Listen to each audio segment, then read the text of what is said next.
You don't lose respect all at once. You lose it slowly, quietly. When you let that comment slide, when you laugh off the insult, when you say it's fine, even though it's not that they don't respect you. It's that you trained them not to. Every time you stayed silent, every time you avoided the confrontation, you were teaching them something. That you don't value yourself. And the worst part, they won't stop. Because people don't treat you how you deserve to be treated. They treat you how you allow them to. But that ends here.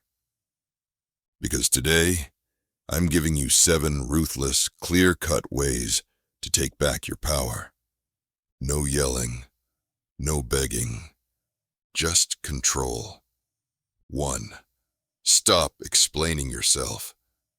Explaining yourself to someone who disrespects you is like trying to wrestle a pig in the mud. You both get dirty, but only one of you enjoys it. The moment you start justifying yourself, they've already won. Not because they're right, but because you're reacting. You're bending. You're defending yourself like you've been caught doing something wrong. You weren't. You were drawing a line. And lines don't need essays. People respect what doesn't flinch, what doesn't chase, what doesn't care to convince. You say your piece once, and then you let the silence grow roots. If they get it, good. If they don't, better. That means they were never supposed to be close enough to question it in the first place. The more you explain, the less they respect. The quieter you stand, the more they reconsider. 2. Correct disrespect. Like it's smoke in your house. You don't wait to see if the fire gets worse. You don't laugh it off. You put it out, immediately. That's how you handle disrespect. The problem is, most people treat it like background noise. They tell themselves, it's not that bad. Until one day, it is, and now it's too late to set the tone. Disrespect ignored is disrespect accepted, and once someone sees you let it slide once, they know they can do it again, and worse. You don't need to snap. You don't need to get loud. You just need to respond the second it happens, with clarity, not emotion. Cut the joke short. Shut the tone down. Look 'em dead in the eye and say, "Don't speak to me like that." That's it. No smile, no debate, no softness. You're not correcting them for their sake. You're doing it for yours. Because the second you let it pass, you're no longer setting boundaries. You're handing them the blueprint on how to treat you. 3. Pull back access without announcing it. You don't need a speech. You don't need a "we need to talk." You don't need to warn them. Just disappear. Not physically, strategically. You stop giving them front row access to you. You stop picking up every call. You stop laughing at jokes that aren't funny. You stop offering energy to people who only show up when they want something. Because people who disrespect you don't learn through conversation. They learn through absence. You were a resource. Now you're gone. That's the lesson. Let them feel the shift. Let them feel the silence. Let them wonder where the warmth went. And when they finally notice and ask, "What's wrong?" you say, "Nothing's wrong. I just adjusted to the way you treat me." Then go quiet again. You don't pull back to punish. You pull back because respect is currency, and you don't spend it where it's not valued. 4th, match energy, not emotion. When someone disrespects you, your instinct is to react, to snap back, get loud, make them feel it. But here's the truth. Reacting is what they want. They push you to get a response, because the second you respond emotionally, you're no longer in control. They are. That's how manipulation works. Not with facts, with pressure. So stop matching emotions. Start matching energy. They go cold. You go colder. They play games. You play none. They get loud to prove a point. You get silent to make one. Because real power isn't emotional. It's surgical. It doesn't yell. It doesn't beg. It observes, calculates, then responds with intent, not impulse. Think of a thermostat and a thermometer. A thermometer reacts to the room.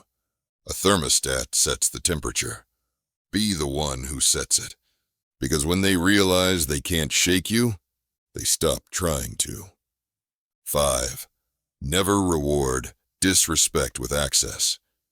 Every time you keep someone close after they disrespected you, you teach them that their behavior has no cost. You're not being the bigger person. You're just showing them they can cross the line, and you'll erase it for them. Disrespect should come with consequences, not drama, not revenge, just distance. People only learn what you teach them. If you reward bad behavior with forgiveness, attention, or continued access to your life, you've made disrespect part of the deal. And once that happens, they'll do it again. But worse, you don't need to announce that you're pulling away. Just do it. Stop replying so fast. Stop inviting them in. Stop giving them the same version of you they keep mishandling. Respect is a gate, and once someone breaks it, they don't get to come and go like nothing happened. 6. Don't try to fix it. Outgrow it. When someone disrespects you, your first instinct might be to fix the relationship. Explain what hurt. Clear the air. Make it go back to normal. But here's the reality. Normal was the problem. Respect isn't something you beg for. It's something you command through how you carry yourself. And if someone can't see your worth until after they've torn it down, you don't need to repair things. You need to outgrow them. You don't fix a broken table by sitting at it again. You build a better one and stop inviting people who keep shaking it. Growth is quiet. It doesn't send updates. One day they look up and you're gone. Mentally, emotionally, spiritually, out of reach. And nothing haunts a disrespectful person more than watching you thrive in silence, while they lose access they didn't value. 7. Carry yourself like someone who won't tolerate it twice. Most people get disrespected twice. First when it happens, second when they act like it didn't. You want to stop that cycle.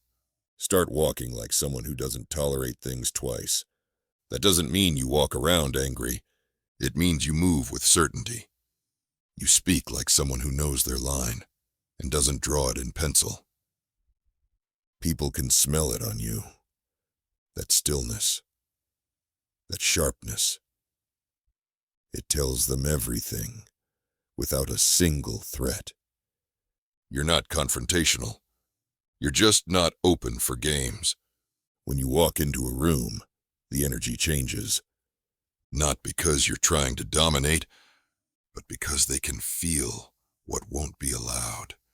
No warnings, no speeches, no ego, just presence. And that kind of presence does more for your respect than any comeback ever could. Disrespect doesn't always show up with a raised voice. Sometimes it whispers through jokes. Sometimes it hides in silence. But every time you let it pass, you're training people how to treat you. Not with your words, but with what you tolerate. You don't have to fight. You don't have to explain. You just have to decide who gets access, who gets silence, and who gets left behind. Because the truth is simple. The strongest people aren't loud. They're just done negotiating their worth.